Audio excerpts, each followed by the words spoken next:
पंचायत देख रहे हैं, भारत लाइव पे महापंचायत देख रहे हैं। महापंचायत वो कार्यक्रम जिसमें लगातार आपको पूरे चुनाव तक सत्ता पक्ष और विपक्ष दोनों की कवायद दिखाएंगे। हमने आपको कल दिखाया था कि मांझी जी ने बीच समर में मझधार में छोड़कर महागठबंधन गिरा, पाला बदल दिया था। अब एक बार फिर से आपको बता दें कि एक बड़ी खबर आ रही है। इलेक्शन कमीशन ने बिहार के चुनाव को लेकर गाइडलाइंस जारी कर दी है, यानी एक लकीर खींच दी है, जिस लकीर को फॉलो कर रहा हर चुनावी दल का कहीं ना कहीं मोटिव होगा, और इस लकीर से जो हटेगा उस पर कहीं ना कहीं कार्रवाई की जाएगी। आपको बता दें कि चुनाव और कोरोना काल दोनों एक साथ है, यानी कोरोना की इस महामारी के दौरान चुनाव कराने हैं। चुनाव आयोग के लिए भी एक बड़ी कहीं ना कहीं कहा जा सकता है कि इस समस्या का समय होगा। खास तौर पे नागरिकों के लिए बिहार के जो जागरूक वोटर्स हैं, जो जाकर अपनी सरकार को चुनते हैं, उनके लिए क्या व्यवस्था की गई है ये भी जानेंगे हम। साथ ही साथ ये भी जानेंगे कि जो इच्छुक लोग हैं, जो प्रत्याशी हैं, जो चुनाव लड़ना चाहते हैं, उनके लिए क्या गाइडलाइंस जारी की गई है। आपको इससे पहले बता दें कि विपक्ष की टीम दिल्ली में बैठकर बातचीत करने गई थी इलेक्शन कमीशन से, जिसका पूरा ढांचा बनाया गया था। लगभग 9 विपक्ष की पार्टियां जुड़ी थी। बिहार से रालोसपा को रिप्रेजेंट कर रहे थे खुद माधव आनंद, उस टीम में वीआईपी को रिप्रेजेंट कर रहे थे बिहार की सबसे नई पार्टी को राजीव मिश्रा, और अन्य लोग भी लगातार पहुंचे थे इस मीटिंग में। मांझी जी थोड़े लेट हो गए थे, लेकिन उनके रिप्रेजेंटेटिव जरूर मौजूद थे। इस मीटिंग के दौरान जो फैसला लिया गया उसे इलेक्शन कमीशन के सामने रखा गया था और कुछ मांगे की गई थी। इसमें से एक जो बड़ी मांग कहीं की गई थी पोस्टल बैलेट को लेकर, उम्र की जो सीमा है उसको निर्धारित की जाए, यानी 80 साल से ज्यादा लोगों को अगर बैलेट पेपर के हिसाब से अगर वोटिंग कराई जाएगी तो कितना विश्वसनीय होगा, ट्रांसपेरेंसी किस तरह की रहेगी, इन सारे सवाल पूछे गए थे। उसके बाद बिहार में इलेक्शन कमीशन की और हेल्थ डिपार्टमेंट की टीम आई थी, उसने माहौल का जायजा लिया और यह तय किया कि बिहार में चुनाव कराए जा सकते हैं, लेकिन कुछ नियम और कानून को बदलकर। हालांकि आपको बता दें कि जो विपक्ष है वो ट्रेडिशनल स्टाइल ऑफ वोटिंग, यानी परंपरागत तरीके से चुनाव कराने को लेकर काफी हद तक अपनी लड़ाई लड़ रहा था। देख लेते हैं किस किस बातों को माना गया है विपक्ष के, सत्ता पक्ष को क्या फायदा होगा। इन सारे मुद्दों पर बात करने के लिए हमारे साथ अलग अलग पार्टियों के नेता मौजूद रहेंगे। फिलहाल जो पहले शख्स इस महापंचायत में सबसे पहली जो किस्त होगी बातों की, वो होगी माधव आनंद से, जो कि रालोसपा के नंबर 2 है। और आपको मैंने बता दिया है कि दिल्ली के उन नेताओं में से शामिल है जो बैठकर नीति निर्धारण कर रहे हैं महागठबंधन की। सर स्वागत है आपका, आप जुड़ चुके हैं हमारे लाइव से। बहुत बहुत धन्यवाद, बहुत बहुत धन्यवाद नमन जी। जी सर, सबसे बड़ा सवाल तो आप ही से शुरू करते हैं इस बात से कि आप लोगों ने मीटिंग की थी, उस मुद्दे पर क्या इलेक्शन कमीशन ने कोई निष्कर्ष निकाला? क्या आपको थोड़ी सी राहत मिली है? नमन जी देखिए, इलेक्शन कमीशन ने सभी मान्यता प्राप्त दलों से सुझाव मांगा था कि इस कोविड पेंडेमिक में अगर बिहार में इलेक्शन कराना हो तो किस रूप में कराया जाए। और आपको याद होगा एनडीए की तरफ से चिराग पासवान जी ने भी कुछ इश्यूज को उठाए थे, उन्होंने चुनाव नहीं कराने का सलाह दिया था। और महागठबंधन की तरफ से राष्ट्रीय लोक समता पार्टी, मैंने भी अपने तरफ से जैसे लेटर लिखने का काम चुनाव आयोग को किया था। हम लोगों ने हमेशा से कहा कि चुनाव कराना न कराना ये चुनाव आयोग का विशेषाधिकार है। चुनाव आयोग एक स्वायत्त बॉडी है और हम लोग को पूरा विश्वास है कि चुनाव आयोग सभी तथ्यों को ध्यान में रखते हुए कोई डिसीजन लेगा। और चुनाव आयोग ने डिसीजन भी लिया कि चुनाव तय समय पर ही होगा, संवैधानिक संकट पैदा न हो और बहुत लंबा उसको नहीं खींचा जा सकता है। और कुछ सुझाव जो मैंने दिया था चुनाव आयोग को, आपको मैंने लेटर भी प्रोवाइड किया है जो मैंने चुनाव आयोग को लिखा था। आप अगर मेरे लेटर को पढ़ेंगे और जो गाइडलाइंस, विस्तृत गाइडलाइंस जारी किया गया है, अगर दोनों को देखेंगे तो बहुत सारे जो मेरी मांगे थी उस मांगों को उन्होंने एक्सेप्ट करने का और इनकॉर्पोरेट करने का भी गाइडलाइंस में काम किया है। जैसे हम लोगों ने कहा था कि चुनाव में जो है, इसके बहुत सारे लोग अभी पूरे गाइडलाइंस को पढ़े नहीं है, 14-15 पेज का गाइडलाइंस है। और जनता दल यूनाइटेड के लोग तो बहुत जल्दबाजी में पूरी गाइडलाइंस को पढ़ के आते नहीं हैं और जवाब देना स्टार्ट कर देते हैं। जब पूरी गाइडलाइंस को पढ़ेंगे तो मुझे भी कहीं नहीं लगता है कि विपक्ष को भी कहीं भी घबराने की जरूरत है। उस गाइडलाइंस में एक एक चीज, बिंदु जो परंपरागत तरीके से चुनाव होते आया है, मुझे लगता है उसी तरह का चुनाव इस बार भी चुनाव आयोग चाहता है। हाँ, कुछ रेस्ट्रिक्शंस जरूर रखे हैं, कुछ रेस्ट्रिक्शंस रखे हैं कि कोरोना पेंडेमिक के टाइम में भाई जो प्रिकॉशंस हैं, जैसे मास्क यूज करना है, सैनिटाइजर यूज करना है, साबुन का रखा चाहिए, डिस्टेंस मेंटेन करना है, अगर अगर रैलियां हो तो रैलियां किस रूप में हो। आप मेरे लेटर में देखेंगे मैंने लिखा था कि अगर चुनाव में रैली होती है तो रैली जी के लिए स्थान जो है निर्धारित करने का काम वहां का डिस्ट्रिक्ट मजिस्ट्रेट पहले भी करता आया है, और जी एक जी जगह निर्धारित हो, वहां एग्जिट पॉइंट हो, एंट्री पॉइंट हो, प्रॉपर जो है थर्मल स्क्रीनिंग करके ही किसी को अंदर भेजा जाए, और वही जगह सब पार्टियों को यूज करने के लिए दिया जाए। और वही चुनाव जी आयोग ने भी बात की है। डोर टू डोर कैंपेन के लिए भी मैंने कहा था, तो डोर टू डोर कैंपेन का भी उन्होंने जिक्र किया है कि आप कर सकते हैं। काफिला की भी बात उन्होंने की है कि काफिला में कितनी गाड़ियां होनी चाहिए, गाड़ियों के बीच जी कितना डिफरेंसेस होना चाहिए, यानी तमाम बिंदुओं पे मुझे लगता है कि इलेक्शन कमीशन ने गौर करने का काम किया है। इस पे राजनीति नहीं होनी चाहिए। बिहार की जनता भी नीतीश कुमार जी से उब चुकी है। इस कोरोना पेंडेमिक को, इकोनॉमिक पेंडेमिक और बाढ़ की विभीषिका, इन तीन फ्रंट पे बिहार जो है सो अभी लड़ रहा है, जूझ रहा है नमन जी जी। और इस जी तीनों जी फ्रंट जी पे बिहार की सरकार पूरी तरह विफल रही है, आप भी जानते हैं। अभी मैं तुरंत डिबेट में बैठा था किसी चैनल पे, और जेडीयू के प्रवक्ता जो मुंह बड़े बड़बोले प्रवक्ता हैं, जो ज्यादा बोलते हैं, मैंने कहा कि एक तरफ पूरे देश में अनलॉक की प्रक्रिया स्टार्ट है और बिहार में लॉकडाउन किया गया है, और फिर भी आप चुनाव की जी बात कर रहे हैं। मैं इसको एक्सेप्ट कर रहा हूं। प्रवक्ता की जी बुद्धि देखिए, प्रवक्ता ने क्या कहा। प्रवक्ता ने कहा कि आप लोग पढ़ के नहीं आते हैं, बिहार में जी लॉकडाउन सिर्फ कंटेनमेंट जोन में है। मैंने बोला कि जी पूरे बिहार में अगर पब्लिक ट्रांसपोर्ट नहीं चल रहा है तो आप क्या पूरे बिहार में कंटेनमेंट जोन ही आप इसी को मानते हैं? तो उनका तर्क कहते हैं कि प्राइवेट गाड़ियां अलाउड है। मैंने बोला बिहार में गरीबी रेखा में कितने प्रतिशत लोग जी रहे हैं, कितने लोगों के पास प्राइवेट गाड़ियां हैं? जब आपको आंकड़ा ही नहीं पता है, पूरे देश में अनलॉक की प्रक्रिया स्टार्ट है, आप लॉकडाउन करने के लिए बाध्य हैं क्योंकि आपके यहाँ कोरोना का संक्रमण बढ़ रहा है, बिल्कुल लेकिन उनके बिल्कुल पास कोई जवाब नहीं था। वो बड़बोले नेता कोई और नहीं, अजय आलोक ही हैं, जो बहुत जी जिसे बोलते खुद हैं, कोरोना हो गया करते था कम है, परिवार। पढ़ते कम आते हैं। जी सर एक सवाल है, आप लोगों ने कुछ मांगे रखी थी इलेक्शन कमीशन के सामने, जिसमें आपने ये भी पूछा था, सवाल था आप लोगों का कि कितने लोगों को मौका मिलेगा एक बूथ पर वोट करने का, उसकी संख्या भी आप चाहते थे निर्धारित की जाए। इसके अलावा आपने और एक मांग की थी कि पोस्टल बैलेट को लेकर आपने एक मांग की थी कि इसे ट्रांसपेरेंट बनाया जाए, एक सर्टेन उम्र सीमा तक इसको निर्धारित की जाए, लेकिन अब तो विकलांगों को भी पोस्टल बैलेट से वोट करने को मिलेगा। क्या कहना चाहिए? नमन जी देखिए, ये 14 से 15 पेज का टोटल गाइडलाइंस है। जब पूरे गाइडलाइंस को आप पढ़ेंगे, आपको अक्षरशः पढ़ेंगे, तो आपको एक एक प्रश्न का जवाब मिल जाएगा। बैलेट जी पेपर का भी जिक्र उन्होंने किया है। जो हैंडीकैप लोग हैं, जो सीनियर सिटीजन हैं, जो बाहर नहीं निकल सकते, उनकी भी वहाँ बैलेट पेपर की व्यवस्था की गई है। जो आपने कहा कि बूथ पे कैसे सोशल डिस्टेंसिंग मेंटेन हो, उसकी भी जिक्र जी किया गया कि कितना डिस्टेंस होना चाहिए, बूथ पे बिल्कुल कितने अधिकारी हो, अगर अगर काउंटिंग हो रहा है तो काउंटिंग टेबल पे कितना डिफरेंसेस होना चाहिए। तमाम बिंदुओं का इलेक्शन कमीशन ने बड़ी बारीकी से जिक्र करने का अपने गाइडलाइंस में काम किया है।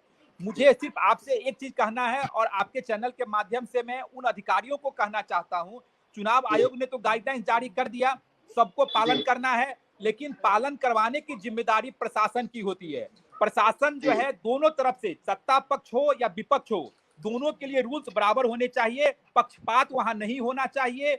अगर जो भी जी रूल्स बने हैं वो एनडीए के लिए भी रूल्स है और महागठबंधन के लिए या तमाम अन्य पार्टियों के लिए भी है, तो उस रूल्स को अक्षरशः पालन कराने की जिम्मेदारी प्रशासन पे हो। प्रशासन बायस न हो, इस चीज को ध्यान रखने की जरूरत है।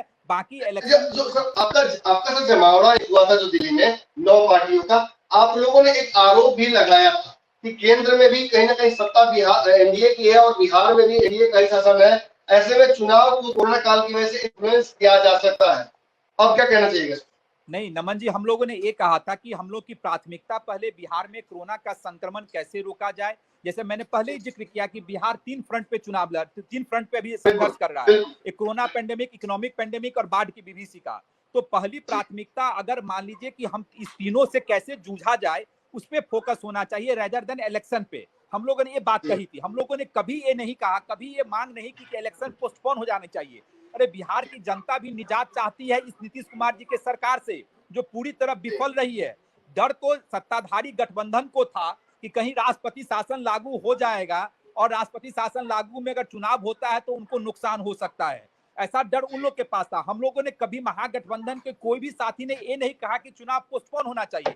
हम लोगों ने कहा प्राथमिकता जो है कोरोना के संक्रमण को कैसे रोका जाए, इस पे होना चाहिए। और चुनाव आयोग अगर ये श्योर करता है, मेक श्योर करता है कि जान मान की क्षति न हो, लोग बिहार वासी संक्रमित चुनाव के दौरान न हो, कैंडिडेट चुनाव के दौरान संक्रमित न हो, इसकी सुरक्षा, इसकी जो है पूरी तरह जो है सुनिश्चित करने का काम इलेक्शन कमीशन करता है। तो हम लोग को कोई परहेज नहीं है, कोई आपत्ति नहीं है। तो चुनाव के दौरान हमने देखा है भारत में, खासतौर पे बिहार के कई इलाकों में एक बड़ी समस्या सुरक्षा ऐसे भी हो जाती है, क्योंकि कहीं ना कहीं कुछ क्षेत्र हैं जिनमें असली प्रभाव है, कई जगहों पर बूथ कैप्चरिंग की बातें भी समझ में आती है, इंटरफेरेंस ऑफ इलेक्शन भी होता है। अब कहीं ना कहीं कोरोना के आने की वजह से हमने देखा है कि वर्चुअल रैली की बात भले जदयू करती है, लेकिन वर्चुअल रैली करके आते हैं उनके नंबर 2 नेता सीपी सिंह, तो उनको ही कोरोना हो जाता है वर्चुअल रैली के दौरान ही। और ऐसी कई समस्याएं हमने देखी हैं कि नेता जो कि लगातार सोशल डिस्टेंसिंग फॉलो कर रहे थे, वो नेता जो कि अपने आप को क्वारंटीन कर रखे थे, उन्हें भी कोरोना हो जा रहा है। ऐसे में आपको नहीं लगता कि जनता कुछ कम निकलेगी घरों से? वैसे भी जागरूक कर पाना वोटिंग के लिए बड़ा डिफिकल्ट होता है। भारत में अलग अलग तरह की फिल्में बनाई जाती है, शॉर्ट फिल्म और एडवर्टीजमेंट। अब कोरोना काल के दौरान घर से बाहर कैसे निकालिएगा? आपने तो लगातार घरों में बंद कर रखा है पहले से।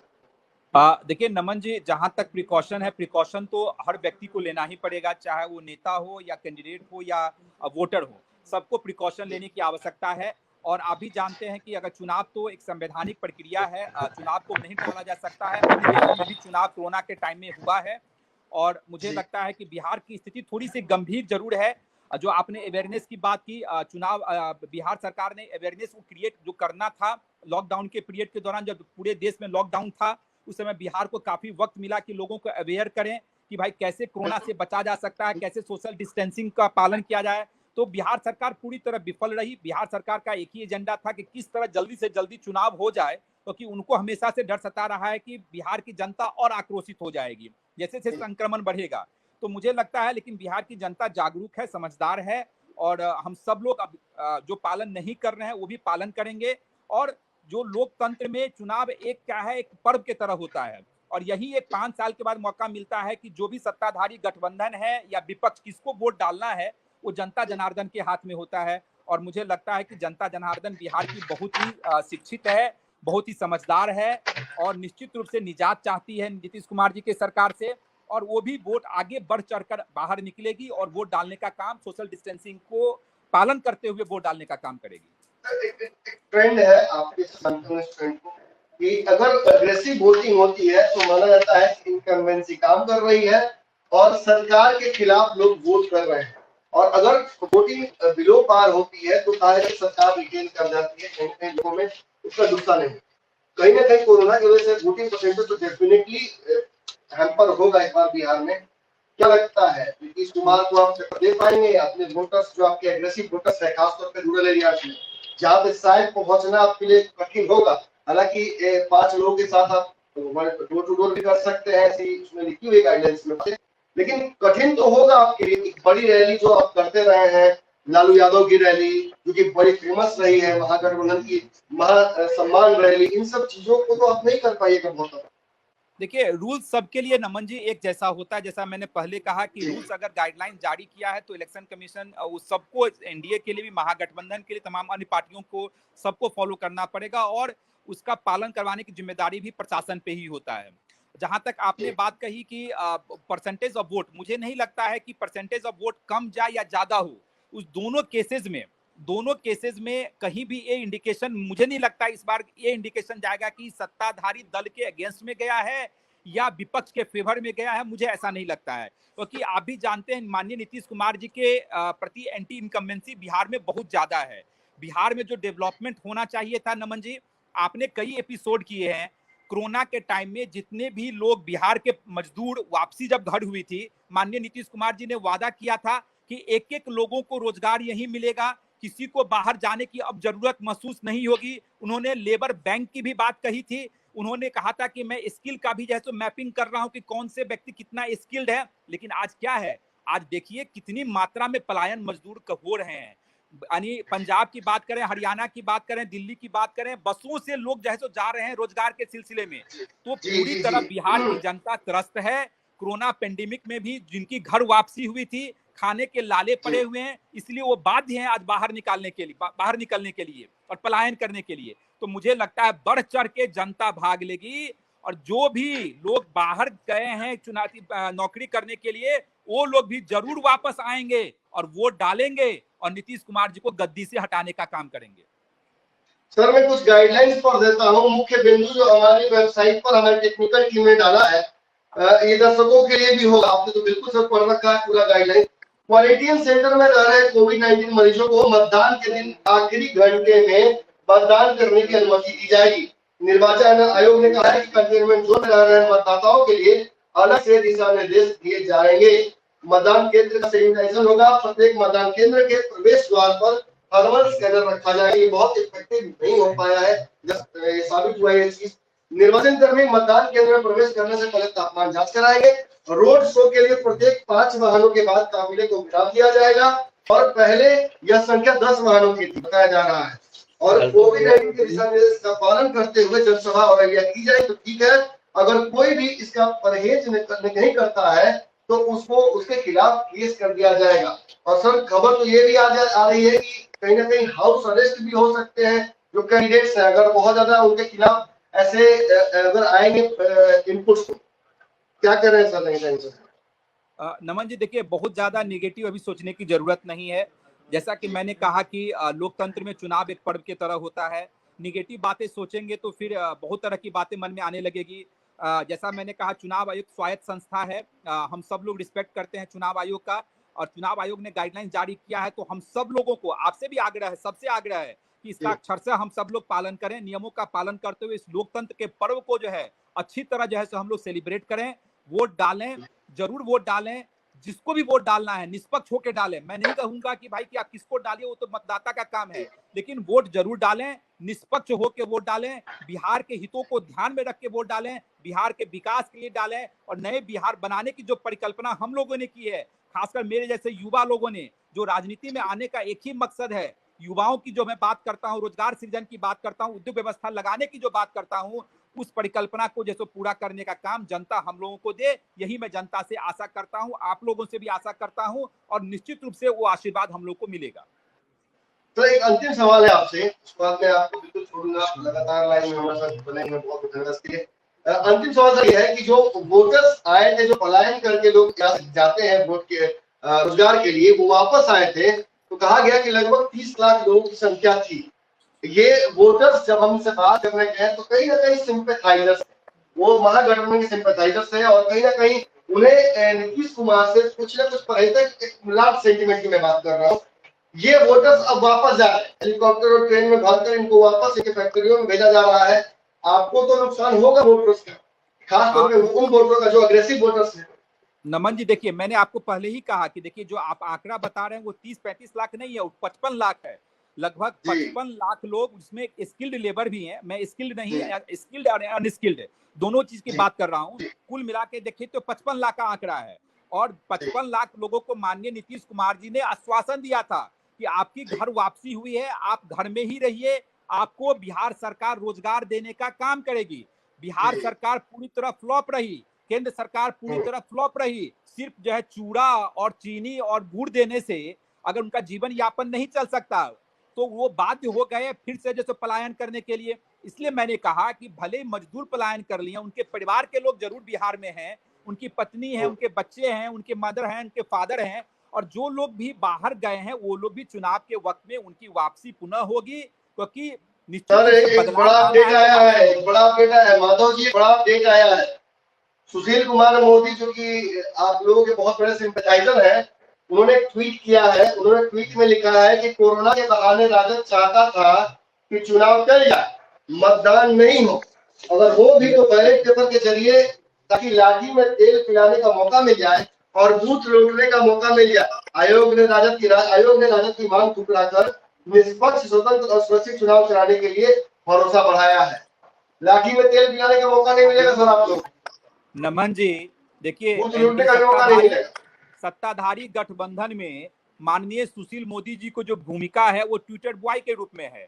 वो जमीन पे कम नजर आते हैं और सोशल मीडिया पे ज्यादा रहते हैं। काश अगर वो जमीन पे रहते तो आज ये बिहार की ये स्थिति नहीं होती। ट्वीट के माध्यम, उनको तो लालू फोबिया से ग्रसित हैं वो जब भी देखिए उनके ट्वीट के माध्यम से या जो स्टेटमेंट आता है सिर्फ लालू परिवार और लालू यादव और आरजेडी, तो लालू फोबिया से ग्रसित व्यक्ति अगर जैसो इस तरह की बातें करे तो उनकी बात को तवज्जो देने की भी जरूरत नहीं है। जो व्यक्ति कभी चुनाव लड़ा ही ना हो, बैक बेंचर हो, आप मुख्यमंत्री के कुर्सी पे विराजमान हो, लेकिन हमेशा ट्विटर बॉय की भूमिका में रहते हो, आरजेडी परिवार के बारे में बात करते हो, लालू फोबिया से ग्रसित हो, तो ऐसे भले वो डिप्टी चीफ मिनिस्टर है, संवैधानिक पद पे बैठे हुए, मैं सम्मान करता हूं, लेकिन बहुत दुर्भाग्य है कि वो जमीन पे जिनको रहना चाहिए वो जमीन पर न रह के ट्विटर के माध्यम से अपने बातों को रख रहे हैं। काश अगर वो मैं आग्रह करूंगा कि आप ऑनलाइन ही रहिएगा। एक सवाल मैं आपसे और जानना चाहता हूँ। बढ़ाएं अपना कदम सक्सेस की ओर शिखर करियर इंस्टीट्यूट के साथ। शिखर करियर इंस्टीट्यूट पूर्वी भारत में एकमात्र कोचिंग संस्थान जो एक्सक्लूसिवली है मेडिकल एंट्रेंस एग्जाम के लिए।